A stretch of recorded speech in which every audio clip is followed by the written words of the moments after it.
பல ஆண்டுகளுக்கு முன்பே மாண்புமிகு முன்னாள் முதலமைச்சர் டாக்டர் கலைஞர் கருணாநிதி அவர்களால் 300க்கும் அதிகமான யூனியன் சேர்மன்களுக்கு அரசு சார்பில் வாங்க வழங்கப்பட்டுச்சு. இது ஒன்றும் புதுசு இல்லை.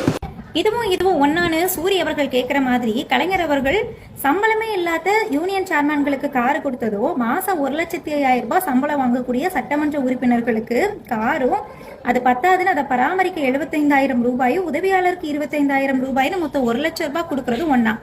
இவ்வளவு பத்தாதுன்னு சென்னையில ஒரு சொகுசு வீடு, எம்எல்ஏக்களுக்கு ஹாஸ்டல் கேன்டீன், தமிழ்நாடு முழுக்க பேருந்துல இலவசம், ட்ரெயின்ல சலுகையில முன்னுரிமை டிக்கெட்டு உதவியாளருக்கும் சேர்த்து, குடும்பத்தில் இருக்கக்கூடிய எல்லாருக்குமே இலவச மருத்துவம், டோல் ஃபீ கிடையாது.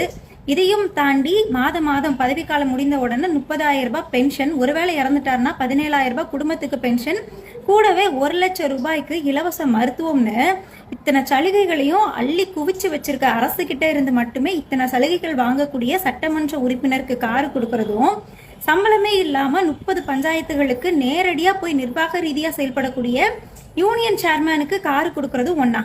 வடகரிக்கு குருமா மாதிரி இருக்கு உங்க கம்பாரிசன்.